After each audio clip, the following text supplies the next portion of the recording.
வணக்கம் நண்பர்களே, welcome to Karpam Tamil academy. Bharat heavy electricals லிமிடெட்ல இருந்து என்ஜினியர் ட்ரைனி அண்ட் சூப்பர்வைசர் ட்ரைனிக்கான நோட்டிஃபிகேஷன் ரிலீஸ் ஆயிருந்தது. நம்ம வீடியோ கூட போட்டிருந்தோம். இந்த வீடியோல இந்த எக்ஸாம் எப்படி கிராக் பண்றது, எந்த மாதிரியான புக்ஸ் வந்து நமக்கு தேவைப்படும், எந்த மாதிரியான டைம் ஸ்கெடியூல்ல நம்ம படிக்கலாம், ப்ரீவியஸ் இயர்ல என்னென்ன டாபிக்ஸ்ல இருந்து அதிகமான இம்பார்ட்டன்ஸ் கொடுத்துருக்காங்க, எவ்வளவு கொஸ்டின்ஸ் கேட்டிருக்காங்க அப்படின்றத பத்தி, இந்த பெல் எக்ஸாமை எப்படி வந்து நம்ம எளிதா கிராக் பண்ணலாம், இல்லை எந்த ஆர்டர்ல நம்ம ப்ரிப்பேர் பண்ணலாம், ரொம்ப கம்மியான பீரியட்ல கூட எப்படி நம்ம தயாராகிறது, அண்ட் இது மட்டும் இல்லாம இந்த மாதிரியான பிஎஸ்யூஸ் நிறுவனங்கள்ல ப்ரீவியஸா கிளியர் பண்ண எல்லாருமே இந்த பிஎஸ்யூஸ்க்கு மட்டும் பர்டிகுலரா கிளியர் பண்ணிட்டு இப்போ எழுதினவங்க இல்ல, எல்லா எக்ஸாமுக்கும் கிளியர் பண்ணவங்களால மட்டும்தான் இந்த மாதிரியான பிஎஸ்யூஸ் எக்ஸாமையும் கிளியர் பண்ண முடியுது. அதனால உங்களுடைய முதல் முயற்சியா இருந்தாலும் நீங்களும் முழு மனதோட முதல் முயற்சியிலே இந்த எக்ஸாம் வெற்றி பெற முடியும் அப்படின்ற நம்பிக்கையிலேயே நீங்க வந்து தயாராக எக்ஸாமுக்கு போங்க. ஒருவேளை உங்களுக்கு கிடைக்கலனா கூட அடுத்தடுத்த பிஎஸ்யூஸ்ல கண்டிப்பா உங்களால டெஃபினட்டா கிளியர் பண்ண முடியும். இல்ல இதுல வந்து கம்மியான வேகன்சி இருக்கு, ஆல் ஓவர் இந்தியா காம்படிஷன் அப்படின்னு நினைச்சு விட்டுட்டீங்கன்னா எந்த பிஎஸ்யூஸ்லயுமே உங்களால வந்து வெற்றி பெற முடியாது. நம்ம இன்ஸ்டில கூட ஜெய்சங்கர்னு ஒருத்தர் அசிஸ்டன்ட் டைரக்டரா வந்து செலக்ட் ஆயிருக்காரு, தமிழ்நாடு ரேங்க் 2 எடுத்து. அவர் அந்த எக்ஸாம் மட்டும் கிளியர் பண்ணல, அப்போ நடந்துட்டு இருந்த National Fertilizer Limited exam PSUs நிறுவனமான அதை கூட கிளியர் பண்ணாரு. அதற்குன்னு தனியா வந்து அவர் ப்ரிப்பேர் பண்ணல, ஆல்ரெடி தன்னுடைய ப்ரிப்பரேஷனை வச்சுட்டு கூடுதலா கொஞ்சம் வந்து எக்ஸ்ட்ரா தேவையான சிலபஸை ப்ரிப்பேர் பண்ணி அந்த எக்ஸாம் கிளியர் பண்ணார். அதனால உங்களுக்கு சொல்ல வேண்டியது என்ன அப்படின்னா, வரக்கூடிய எல்லா எக்ஸாமுக்குமே தைரியமா தன்னம்பிக்கையோட நம்மளால முடியும் நினைச்சு ப்ரிப்பேர் பண்ணிட்டே இருங்க, அட்டன் பண்ணிட்டே இருங்க. அது உங்களுடைய முதல் முயற்சியிலும் கிளியர் பண்ண முடியும், இல்ல மூன்றாவது முயற்சியிலும் கிளியர் பண்ண முடியும். அது உங்களுடைய கடினமான தன்னம்பிக்கையான உழைப்பினால மட்டுமே அமையும். ஓகே, இப்போ இந்த எக்ஸாம் எப்படி கிளியர் பண்றது அப்படின்றதுக்கு நம்ம நிறைய நான் வந்து சோர்சஸ் கொண்டு வந்திருக்கேன், என்னென்ன மெட்டீரியல்ஸ் நீங்க வாங்கணும் அப்படின்றத கொண்டு வந்திருக்கேன். அண்ட் நம்ம ப்ரீவியஸ் இயர்ல கேட்ட क्वेश्चंस ஒவ்வொரு டாபிக்ஸ்ல எவ்வளவு கேட்டிருக்காங்கன்றதுக்கு சிலபஸும் அவங்களே வந்து அனௌன்ஸ் பண்ணிருக்காங்க, அதுவும் இதுல இருக்கு. நம்ம எல்லாத்தையும் நம்ம டிஸ்கஸ் பண்ணலாம். சோ நான் சொன்ன மாதிரி எவ்வளவு வேகன்சிஸ் இத பத்திலாம் நம்ம எக்ஸ்பிளைன் பண்ணிருப்போம், ஃபைனல் இயர்ஸ்ல அப்ளை பண்ணலாம், இது எல்லாத்தையும் நம்ம பார்த்திருப்போம். இதுல ரொம்ப முக்கியமான ஒரு விஷயம் என்ன அப்படின்னா, நீங்க பெல் எக்ஸாம் கிளியர் பண்றதுக்கு பொதுவாகவே நிறைய போட்டி தேர்வு நீங்க கிளியர் பண்ணணும்னா 75% மேல நீங்க ஸ்கோர் பண்ணணும். சில எக்ஸாம்ல 80% மேல ஸ்கோர் பண்ணாதான் கிடைக்கும். ஆனா இந்த எக்ஸாமை பொறுத்த வரைக்கும் நீங்க ரிட்டன், இது உங்களுக்கு தெரியும் இல்லையா, ரிட்டன், இன்டர்வியூ, அதுக்கப்புறம் டாக்குமெண்ட் வெரிஃபிகேஷன். ஸோ 1:5 அப்படின்ற ரேஷியோல நீங்க இன்டர்வியூ போறதுனால நீங்க இன்ஜினியர் ட்ரெயினியா இருந்தீங்க அப்படின்னா, ஸோ நீங்க வெறும் 60% மேல நீங்க ரிட்டன்ல ஸ்கோர் பண்ணாலே உங்களால அந்த ரிட்டன் எக்ஸாமை ப்ரிலிமினரியா கண்டக்ட் பண்ணக்கூடிய எக்ஸாம்ஸை உங்களால ஈஸியா கிளியர் பண்ணிட முடியும். ஸோ 60% என்ன அப்படின்னா 240 கொஸ்டின்ல உங்களுக்கு 140 கொஸ்டின்ஸ் வந்து உங்களுக்கு தெரிஞ்சா போதுமானது, உங்களால ரிட்டனை ப்ரிலிம்ஸை கிளியர் பண்ணிட முடியும். சரிங்களா? ஸோ அதே மாதிரி இது வந்து பாத்தீங்கன்னா நமக்கு இன்டர்வியூ மார்க்கும் அண்ட் நீங்க அந்த ஆன்லைன்ல எழுதக்கூடிய அந்த அப்ஜெக்டிவ் கொஸ்டின், அப்ஜெக்டிவ் மோட்ல எழுதக்கூடிய அந்த எக்ஸாமையும் சேர்த்து தான் உங்க ஃபைனல் மெரிட் லிஸ்ட் வந்து ரிலீஸ் பண்ணுவாங்க. ஸோ இதுவும் ரொம்ப முக்கியம் தான், இதுல கூடுதலா எடுக்கிறதும் முக்கியம் தான். சரிங்களா? ஒருவேளை இல்ல சார் இதுல நான் கட் ஆஃப் மட்டும் நான் கிளியர் பண்ற அளவுக்கு படிச்சுக்கிறேன், இன்டர்வியூல நான் வந்து அதிகமாக ஸ்கோர் பண்ணி நான் கிளியர் பண்ண முடியுமானா இல்ல. ஸோ இந்த மார்க்கும் ரொம்ப முக்கியம். ஸோ கட் ஆஃப் வந்து நீங்க 240 140 தெரிஞ்சா போதும், பட் எந்த அளவுக்கு மேக்ஸிமம் எடுக்க முடியுமோ அந்த அளவுக்கு எடுக்கிறது வந்து பெட்டர் தான். ஸோ அப்போ 60% ஸ்கோர் பண்ண, அப்ப நீங்க டெக்னிக்கல்ல 120 கொஸ்டின்ஸ் வந்து உங்களுக்கு இருக்குன்னா அதுல 70 கொஸ்டின் உங்களுக்கு தெரிஞ்சா போதும், ஒரு 50 கொஸ்டின் உங்களுக்கு தெரியவே தேவையில்லை. அதே மாதிரி நீங்க டார்கெட்டடா இந்த ரீசனிங், ஜெனரல் இங்கிலீஷ் இதுல வந்து நல்லா ஸ்கோர் பண்ணி நீங்க கத்துக்கணும். இந்த ஜெனரல் நாலேஜ் அப்படின்றது வந்து பாத்தீங்கன்னா ஸ்டாட்டிக்கலா நீங்க படிச்சா போதும். எதுவுமே வந்து பாத்தீங்கன்னா நீங்க வந்து இந்தியன் பாலிட்டி, ஹிஸ்டரி, எக்கனாமிக்ஸ் அப்படின்லாம் போயிட்டு நீங்க உள்ள கான்செப்சுவலாலாம் படிக்கணும் அவசியம் இல்லை. ஸோ ஸ்டாட்டிக்கா படிக்கணும், அதெல்லாம் எப்படி படிக்கணும்ன்றதை நான் சொல்றேன். அதனால ஸோ 60%, சரிங்களா? அப்படி பார்த்தோம் அப்படின்னா இதுலயே 155 பிளஸ் கொஸ்டின்ஸ் வந்து வருது உங்களுக்கு. நான் போட்ட ஆர்டர்ல 60% போட்டேன்னா, ஆனா லாஸ்டா 140 பிளஸ் போட்ட நிறைய 130 பிளஸ் எடுத்திருந்த டிபார்ட்மெண்ட்ஸ் கூட சில டிபார்ட்மெண்ட்ஸ்லாம் 130 கூட கிளியர் ஆயிருக்கு. அதனால நீங்க சேஃபா 155 பிளஸ் வந்து எய்ம் பண்ணுங்க. 60% வச்சு 140 பிளஸ் எடுத்தா கூட உங்களுக்கு கிளியர் ஆகும். அதே மாதிரி தான் டிப்ளமோக்கும். ஸோ 60%னா 80 பிளஸ் எடுத்தாலே உங்களுக்கு கிளியர் ஆயிடும். பட் இருந்தாலும் ஸோ 95 பிளஸ்க்கு வந்து நீங்க எய்ம் பண்ணுங்க. இதற்கு மேல எடுத்தீங்கன்னா பெட்டர், ஏன்னா நெகட்டிவ் மார்க் இருக்கு. ஸோ அதனால தெரிஞ்சதை மட்டும் நீங்க வந்து அட்டன் பண்ணுங்க. இதெல்லாம் நீங்க நிறைய டெஸ்ட் பிராக்டிஸ் பண்ணும்போது தான் இது இன்னுமே வந்து பாத்தீங்கன்னா உங்களுக்கு வந்து ஹெல்ப்ஃபுல்லா இருக்கும். சரிங்களா? அதெல்லாம் நம்ம ஒவ்வொன்றா பார்ப்போம். பட் இதெல்லாம் பார்க்கறதுக்கு முன்னாடி நம்ம இன்ஸ்டியூட்ல லாஸ்ட் டைம் கிளியர் பண்ணவங்க அசிஸ்டன்ட் இன்ஜினியரா இப்போ அடுத்தடுத்து நிறைய பேர் கிளியர் பண்ணுவாங்க நிறைய டிபார்ட்மெண்ட்ல. இவர் தமிழ்நாடு ரேங்க் 1, இவர் தமிழ்நாடு ரேங்க் 2. ஸோ மீதியெல்லாம் வந்து பார்த்தீங்கன்னா ஸோ எல்லாருமே ஏஇல பிடபிள்யூ டிபார்ட்மெண்ட் அசிஸ்டன்ட் டைரக்டரா டிஎன்இபி டிபார்ட்மெண்ட்ல ஒர்க் பண்ணுறாங்க. ஸோ நம்ம கோர்ஸ் நீங்கள் பர்ச்சேஸ் பண்ணணும் அப்படின்னு நினச்சிங்கன்னா ஸோ ஆன்லைனில் 10,000 தான், ஆஃப்லைனில் 15,000. இந்த மாதிரி எல்லா கோர்ஸுக்குமே நம்ம வந்து ஆன்லைன் ஆஃப்லைன் ப்ரொவைட் பண்ணுறோம். மெக்கானிக்கல், சிவில், எலக்ட்ரிக்கல், ஈஸிக்கு. So SSC JE, RRB JE, TNPSC, AE JE, polytechnic லெக்சரருக்கு எடுக்கிறோம், பிஎஸ்யூஸ்க்கு எடுக்கிறோம். சரிங்களா? ஸோ இதெல்லாம் நம்மளுடைய கோர்ஸ் ஃபீச்சர்ஸாக இருக்கும். பர்சனல் கைடன்ஸ் பண்ணுவோம். ஜூம் மீட்டில் வந்து ஒவ்வொரு வாரமும் உங்களுக்கு ஒரு டாஸ்க் சீட் கொடுத்துட்டு அந்த டாஸ்க் சீட்டோட அடிப்படையில் உங்களை பர்சனலாக ஒவ்வொரு வாரமும் ஜூம் மீட்டில் வந்து கைட் பண்ணுவோம். அதான் வந்து பார்த்தீங்கன்னா ஸ்பெஷாலிட்டி. இந்த நம்பருக்கு வந்து நீங்கள் வாட்ஸ்அப் பண்ணுங்கள். சரிங்களா? ஓகே. இப்போது நம்ம பார்த்த மாதிரி இதெல்லாம் நான் சொல்லியிருப்பேன். நான் வந்து ஃபர்ஸ்ட் வீடியோவில் நான் அதெல்லாம் சொல்லியிருப்பேன். எவ்வளோக்கு இன்டர்வியூ எடுக்கிறாங்க நீங்கள் பார்த்தீங்கன்னா பாருங்கள். நீங்கள் எழுதுகிற அந்த கம்ப்யூட்டர் பேஸ்ட் எக்ஸாமினேஷன்லேருந்து 75% எடுத்துக்கிறாங்க. இன்டர்வியூலேருந்து 25% எடுத்துக்கிறாங்க. சூப்பர்வைசரி ட்ரைனிங்னா இல்லை, டேரெக்டாக வந்து அந்த சிபிஐ பொறுத்து மட்டுமே வந்து ஃபைனல் மெரிட் லிஸ்ட் வந்து ரிலீஸ் பண்ணிடுறாங்க. லாஸ்ட் டேட் இன்னுமே இருக்குது, அப்ளை பண்ணுங்கள். 28 பிப்ரவரி வரைக்கும் இருக்குது. சரிங்களா? ஓகே. ஸோ எப்படி ப்ரிப்பேர் பண்ணலாம் அப்படின்னா, ஃபஸ்ட்டு ஒரு கோர்ஸ் வேணும். கண்டிப்பாக இதை பொறுத்த வரைக்கும் ஒரு கோர்ஸ் வேணும். ஏன் அப்படின்னா இது டெக்னிக்கல். ஸோ டெக்னிக்கலை பொறுத்த வரைக்கும் நீங்கள் ஈஸியாக லேர்ன் பண்ணுற மாதிரி ஒரு கோர்ஸ் வேணும். அந்த கோர்ஸ் இப்போ நம்ம இன்ஸ்டியூட்டில் நீங்கள் சிவில், மெக்கானிக்கல், எலக்ட்ரிக்கல் ஈஸிக்கு வந்து நம்ம ப்ரொவைட் பண்ணிடுறோம். சரிங்களா? இல்லை அப்படின்னா வேறு ஏதாவது இன்ஸ்டியூட்டில் நீங்கள் டெமோ கிளாஸோ இல்லை நிறைய ஆன்லைன் வீடியோஸ் நிறைய பார்த்து நீங்கள் வந்து ஜாயின் பண்ணிக்கிறது பெட்டர். ஸோ கோர்ஸ் இல்லாமல் இங்கே டெக்னிக்கலாக ஸ்ட்ராங்காக இருந்தது கொஞ்சம் கஷ்டம் தான். சரிங்களா? அதனால் ஃபஸ்ட்டு பெஸ்ட்டு கோர்ஸை வந்து நீங்கள் பர்ச்சேஸ் பண்ணிக்கோங்க. அதுக்கப்புறம் மெட்டீரியல்ஸ். ஸோ என்னென்ன மெட்டீரியல்ஸ்லாம் நீங்கள் பர்ச்சேஸ் பண்ணணும் அப்படின்றது பின்னாடி ஸ்லைடில் நான் கொண்டு வரேன், அதை பார்ப்போம். Online test practice. So online test practice நீங்கள் என்ன யூஸ் பண்ணிக்கலாம்னா, பெல்லுக்குன்னு எக்ஸ்க்ளூசிவாக வந்து பார்த்தீங்கன்னா நிறையா இருக்குது. அதில் டெஸ்ட் புக் அப்படின்னு நீங்கள் நிறையா பேர் எழுதிட்டு தான் இருப்பீங்க. ஸோ அந்த வெப்சைட்டை நீங்கள் ஃபாலோ பண்ணிக்கலாம். முக்கியமாக நம்ம என்ன பண்ணணும், கேட் இஎஸ்சி கொஸ்டின்ஸை தான் நீங்கள் இன்ஜினியரிங் ட்ரைனிங்காக இருந்தால் நீங்கள் சால்வ் பண்ணணும். வேறஸ் நீங்கள் வந்து சூப்பர்வைசரி ட்ரைனிங்காக இருந்தீங்க, டிப்ளமோ லெவல் அப்படின்னா ஜேஇ லெவல் கொஸ்டின்ஸ் வந்து சால்வ் பண்ணால் போதும். அதுக்கெல்லாம் என்ன புக்ஸ் வாங்க போகிறோம் அப்படின்றத நான் சொல்கிறேன். அப்போ ஃபஸ்ட்டு நமக்கு இது தேவை. கண்டிப்பாக ஒரு நாளைக்கு டெக்னிக்கலுக்கு நீங்கள் 4 மணி நேரம் நீங்கள் வந்து டைம் ஸ்பெண்ட் பண்ணணும். அதில் 1 மணி நேரம் கொஸ்டின்ஸ் வந்து ப்ராக்டிஸ் பண்ணணும். 3 மணி நேரம் நீங்கள் வந்து படிக்கணும். ரீசனிங்கில் ஒரு நாளைக்கு கண்டிப்பாக 2 மணி நேரம் நீங்கள் டைம் ஸ்பெண்ட் பண்ணணும். அதில் ஒரு 30 மினிட்ஸ்க்கு மேலே நீங்கள் கொஸ்டின்ஸ் ப்ராக்டிஸ் வச்சா போதும். அதே மாதிரி ஜிகேக்கு 1 ஹவர், இங்கிலீஷ்க்கு 2 ஹவர்ஸ். மொத்தமாக ஒரு நாளைக்கு குறைஞ்சது 9 ஹவர்ஸாக நீங்கள் ப்ரிப்பேர் பண்ணால் தான் முதல் முயற்சியில் கிளியர் பண்ண முடியும். இல்லை நான் ஆல்ரெடி நிறைய எக்ஸாம் நீங்கள் வந்து ப்ரிப்பேர் பண்ணியிருந்திருக்கீங்க, நிறைய பிஎஸ்சிஸ் எழுதிருக்கீங்கன்னா உங்களுக்கு உங்களுடைய டைம் லைனை நீங்கள் ஃபாலோ பண்ணிக்கலாம். சரிங்களா? ஸோ இதான். அப்போ ரீசனிங் ஆப்டிடியூட் சிலபஸில் என்ன இருக்குது அப்படின்னா, இதில் ஒரு 30% தான் வந்து பார்த்தீங்கன்னா ஆப்டிடியூட் இருக்குது, நிறைய வந்து பார்த்தீங்கன்னா ரீசனிங் தான். அப்போ இதில் இருக்கிற சிலபஸை நீங்கள் பேஸ் பண்ணி நீங்கள் படிக்கணும். ஸோ பார்த்தீங்கன்னா number system, decimal, fractions, percentage, ratio proportions இருக்குது, ஏபிஜிபி இருக்குது, அல்ஜிப்ரா இருக்குது. இது எல்லாமே ரீசனிங் தான். இப்போ இதுக்கு நம்ம என்ன புக்கை யூஸ் பண்ணணும் அப்படின்றத நான் வந்து கொண்டு வந்திருக்கேன். சரிங்களா? இந்த புக்ஸ் எல்லாமே கண்டிப்பாக நமக்கு தேவைப்படும். சரிங்களா? இதில் மேக்ஸிமம் இந்த நான் டெக்னிக்கலாக எஸ்எஸ்சி பேட்டர்னில் இருக்கிறதுக்கு தான் வாய்ப்புகள் இருக்குது. அதனால் நீங்கள் எஸ்எஸ்சி பேட்டர்னை ஃபாலோ பண்ணணும். அப்போ இந்த புக் எதுக்கு அப்படின்னா, இது வந்து ஆப்டிடியூட் புக்கு. இது வந்து நீங்கள் கொஸ்டின்ஸ் வந்து நீங்கள் படிக்கிறதுக்கு வந்து நீங்கள் யூஸ் பண்ணிக்கலாம். ப்ராக்டிஸ் பண்ணுறதுக்கு இந்த 2 புக்கு தான் யூஸ் பண்ணணும். ஸோ ரீசனிங்க்கு இந்த புக்கு ப்ராக்டிஸ் பண்ணுறதுக்கு யூஸ் பண்ணுங்கள். ஆப்டிடியூடுக்கு இந்த புக்கு வந்து ப்ராக்டிஸ் பண்ண யூஸ் பண்ணுங்கள். இப்போ ஒரு கோர்ஸ் இருக்குது அப்படின்னா, கோர்ஸ் பர்ச்சேஸ் பண்ணோன்னே ஆப்டிடியூடில் நம்பர் சிஸ்டம் அப்படின்னு நீங்கள் வீடியோ பார்க்குறீங்கன்னா, நம்பர் சிஸ்டமை நீங்கள் இதுலேயும் கொஞ்சம் லேர்ன் பண்ணிக்கலாம். சரிங்களா? ப்ளஸ் நம்பர் சிஸ்டமை ப்ராக்டிஸ் பண்ணுறதுக்கு உங்களுக்கு இந்த புக்கு தான் தேவைப்படும். இல்லை ஒரு பெஸ்ட்டான கோர்ஸ் பர்ச்சேஸ் பண்ணியிருக்கீங்கன்னா உங்களுக்கு இந்த 3 புக்கும் தேவை கிடையாது. டேரெக்டாக ப்ராக்டிஸ் புக் இருந்தாலே போதும், நீங்கள் ப்ராக்டிஸ் பண்ணாலே போதும். சரிங்களா? ரீசனிங்க்கு இந்த புக்கு. ஸோ இந்த சிலபஸில் என்ன டாபிக்ஸ் இருக்கோ அதை மட்டும் நீங்கள் லேர்ன் பண்ணிவிட்டு ஃபஸ்ட்டு ஒரு டாப்பிக்லேருந்து ஒரு 30 கொஸ்டின்ஸ் வந்து நீங்களே அந்த கோர்ஸில் லேர்ன் பண்ணிவிட்டு அதுக்கப்புறம் ஒரு 50 கொஸ்டின்ஸ். சரிங்களா? இதில் நீங்கள் சால்வ் பண்ணாலே போதுமானது. ஸோ இதுவும் நீங்கள் வாங்கிக்கோங்க. இது 3 வாங்க முடியல, அட்லீஸ்ட் இது 2 மினிமமாக உங்களுக்கு தேவைப்படும். ஸோ டாப்பிக்கில் சிலபஸில் என்ன ஆப்டிடியூட் டாபிக், என்ன ரீசனிங் டாபிக்ஸ் இருக்கோ அதில் இருக்கிற கொஸ்டின்ஸ் மட்டும் ப்ரீவியஸ் இயரில் கேட்டதை அவங்க வந்து சால்வ் பண்ணி கொடுத்துருப்பாங்க. ஸோ இதை வந்து நீங்கள் சால்வ் பண்ணாலே போதுமானது. சரிங்களா? யூத் காம்படிஷன் டைம்ஸ்லேருந்து ரிலீஸ் பண்ண எஸ்எஸ்சிக்கான இந்த புக்ஸ் வந்து இருக்கும், அமேசான்லேயே இருக்கும். இதை நீங்கள் கண்டிப்பாக நீங்கள் வாங்கிக்கணும்.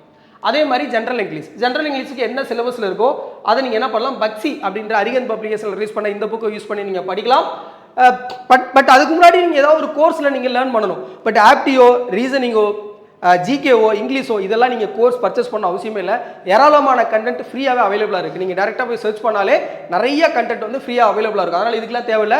நீங்கள் டெக்னிக்கலுக்கு மட்டும் ஒரு நல்ல அகாடமியாக பார்த்து நல்ல கோர்ஸாக பர்ச்சேஸ் பண்ணால் போதுமானது. ஸோ இந்த புக்ஸ் நீங்கள் வாங்கி வச்சுக்கோங்க. ப்ராக்டிஸ் பண்ணுறதுக்கு அதே மாதிரி இந்த புக். சரிங்களா? இதில் வந்து நீங்கள் ப்ராக்டிஸ் பண்ணால் போதுமானது. ஸோ இதெல்லாம் நீங்கள் இந்த மெட்டீரியல்ஸ்லாம் உங்கள் கையில் இருக்கணும். ஜென்ரல் நாலேஜை பொறுத்த வரைக்கும் ஜிகே தான். நான் சொன்ன மாதிரி கான்செப்ட்ஸுலாம் நிறையா படிக்க வேண்டிய அவசியம் இல்லை. ஸோ ஸ்டாட்டிக்காக இருக்கக்கூடிய கொஸ்டின்ஸை மட்டும் நீங்கள் படித்தா போதும். அதுவுமே இந்த புக்ஸ் இருக்கு இல்லையா, இந்த லூசன் வாங்கி வச்சுக்கோங்க. இதில் ஸ்டாட்டிக்காக இருக்கிற கண்டென்ட் மட்டும் படிச்சுட்டு, ஸோ இந்த நீங்கள் இப்போ இதுலேயே இப்போ இந்த எஸ்எஸ்சி பேட்டர்னில் நிறைய ஸ்டாட்டிக்கான ஜிகே கொஸ்டின்ஸ் வந்து நிறைய கேட்டிருப்பாங்க. ஸோ அந்த ஆர்டர்லேயே வந்து இவங்களே வந்து பார்த்தீங்கன்னா எக்ஸ்பிளனேஷனில் அந்த ஸ்டாட்டிக் ஜிகேவை இன்னும் எலாபரேட்டாகவும் கொடுத்துருப்பாங்க. அதனால் ஸோ அந்த ஸ்டாட்டிக் ஜிகே மட்டும் நீங்கள் ஃபாலோ பண்ணால் போதுமானது. சரிங்களா? இதில் இருக்கிற எல்லாமே நீங்கள் படிக்க வேண்டிய அவசியம் இல்லை. இப்போ முக்கியமாக ஸ்போர்ட்ஸு. சரிங்களா? இப்போ ஸ்போர்ட்ஸு, எவ்ரிடே சயின்ஸு, அப்புறம் இந்தியன் கல்ச்சரில், வேர்ல்டு அண்ட் இந்தியன் ஜியாகிரஃபியில், அப்புறம் வந்து பார்த்தீங்கன்னா நேஷனல் இன்டர்நேஷனல் கரண்ட் அஃபேர்ஸில், இதில் லைட்டாக மட்டும் முக்கியமான கரண்ட் அஃபேர்ஸ் மட்டும் படிச்சுக்கோங்க. இந்த என்விரான்மெண்ட்டு, ஸோ இந்த மாதிரி இருக்கிறதுல ஸ்டாட்டிக்காக என்ன கொஸ்டின் ரிப்பீட்டடாக வருதோ அதை மட்டும் படிங்க. அது ரிப்பீட்டடாக வர்றது எதுன்னு தெரியாது அப்படின்றதுனால தான் நான் இதை சஜஸ்ட் பண்ணுறேன். இதை பார்த்தாலே உங்களுக்கு எதாவது ரிப்பீட்டடாக வருது அப்படின்றது உங்களுக்கு தெரிஞ்சிடும். சரிங்களா? சரி. ஸோ நான் டெக்னிக்கல் நீங்கள் வந்து இப்படி தான் நீங்கள் ஃப்ரீயாகவே நிறைய யூடியூப்பில் அந்தந்த டாப்பிக்கை சர்ச் பண்ணாலே ஈஸியாக அவைலபிளாக இருக்கும். என்ன டாபிக் சிலபஸில் இருக்கோ அதை மட்டும் சர்ச் பண்ணி படிங்க. படிச்சுட்டு அந்த ப்ராக்டிஸ் புக்கில் ப்ராக்டிஸ் பண்ணுங்கள். வேறு எதுவுமே தேவையில்லை. கூடுதலாக டெஸ்ட் புக்கில் நீங்கள் என்ன பண்ணலாம், ஆன்லைன் மார்க் டெஸ்ட் வந்து நீங்கள் எழுதி பார்க்கலாம். சரிங்களா? ஓகே. இப்போ ஒரு மெக்கானிக்கலில் ப்ரீவியஸ் இயரில் என்னென்ன கொஸ்டின்ஸ் எந்த ஏரியாவிலேருந்து கேட்டிருக்காங்க அப்படின்றத பாருங்கள். சரிங்களா? So engineering mechanics, strength of material, design, theory of designs, production, thermodynamics, R&D, power plant, fluid mechanics, heat transfer, IC engine, industrial engineering, material science, fluid machinery, இதுல இருந்தெல்லாம் 19, 23 இவ்வளோ கொஸ்டின்ஸ் கேட்டிருக்காங்க. ஸோ இந்த ஏரியாவெலாம் நீங்கள் வந்து டார்கெட் பண்ணணும். சரிங்களா? இப்போ டிப்ளமோக்கு என்ன அப்படின்னா, டிப்ளமோக்குமே வந்து பார்த்தீங்கன்னா இந்த ஏரியாவில் இருந்து நீங்கள் நல்லா கான்சென்ட்ரேட் பண்ணுங்கள். அது மட்டும் இல்லாமல் டிப்ளமோக்கு மட்டும் சிலபஸில் என்னென்ன லைன் கொடுத்துருக்காங்களோ அந்த ஒவ்வொரு லைனாக படிக்கிறது பெட்டர். நீங்கள் டிப்ளமோக்கு அப்ளை பண்ணியிருக்கீங்க, டிகிரிக்கு அப்ளை பண்ணியிருக்கீங்கன்னா நீங்கள் டிகிரி சிலபஸே கவர் பண்ணுங்கள். அதுலேயே நீங்கள் டிப்ளமோ சிலபஸும் நிறைய கவர் ஆகிடும். சரிங்களா? அதனால் ஒன்றும் பிரச்சனை இல்லை. கூடுதலாக நீங்கள் டிகிரியில் கவர் பண்ணாத மட்டும் டிப்ளமோவில் கவர் பண்ணால் போதும். டிப்ளமோக்கு மட்டும் படிக்கிறவங்க டிப்ளமோ சிலபஸை மட்டும் வச்சு லைன் பை லைனாக படித்தா போதுமானது. சரிங்களா? ஸோ இதில் இருக்கிறதும் அதில் வந்திருக்கும். சரிங்களா? இதில் இல்லாத நீங்கள் விட்டுட்டா போதுமானது. ஏன்னா டிப்ளமோ சிலபஸ் வந்து கொஞ்சம் ஈஸியாக தான் இருக்கும். நீங்கள் ஜேஇ கொஸ்டின்ஸ் வந்து ப்ராக்டிஸ் பண்ணால் போதும். இது வந்து பார்த்தீங்கன்னா சிவிலில் ஸோ என்ன டாபிக்ஸ்லேருந்து என்னென்ன எவ்வளோ கொஸ்டின்ஸ் கேட்டிருக்காங்கன்றது பாருங்கள். நீங்களே பாஸ் பண்ணி பார்த்துக்கோங்க. நான் படித்தா அந்த டைம் தான் வேஸ்ட் ஆகும். ஸோ எந்தெந்த ஏரியாவில் கூடுதல் கவனம் செலுத்திருக்காங்கன்னு பார்த்து அந்த ஏரியாவில் நல்லா வந்து படிச்சுக்கோங்க. சரிங்களா? சொன்ன மாதிரி 60% நீங்கள் ஆன்சர் பண்ணால் போதும். மீதி 40% கொஸ்டின் உங்களுக்கு தேவையில்லை. அதனால் தெரியாத சிலபஸாக இருக்குது அப்படின்னு நான் இப்போ உட்காந்து படிக்கணும்னா தேவையே இல்லை. தெரிஞ்சதை நல்லா படிங்க. புதுசாக படிக்கிறவங்க அந்த 60% மட்டும் கவர் பண்ண முயற்சி பண்ணுங்கள். அதுவே போதுமானது. அதே மாதிரி எலக்ட்ரிக்கலுக்கு இருக்குது, பார்த்துக்கோங்க. ஈஸிக்கு எடுக்க முடியல, ஒருவேளை இதை தாண்டி வேறு டிபார்ட்மெண்ட்ஸ் நீங்கள் யாராவது இருந்தீங்கன்னா ப்ரீவியஸ் இயர் கொஸ்டின் பேப்பர் கூகுளில் அவைலபிளான்னு செக் பண்ணி பாருங்கள். இருந்ததுன்னா நீங்களே ஸ்பிளிட் பண்ணி எந்தெந்த ஏரியாவிலேருந்து கொஸ்டின்ஸ் வந்து கேட்டிருக்காங்கன்றதை பார்த்துட்டு அனலைஸ் பண்ணுங்கள். ஓகே.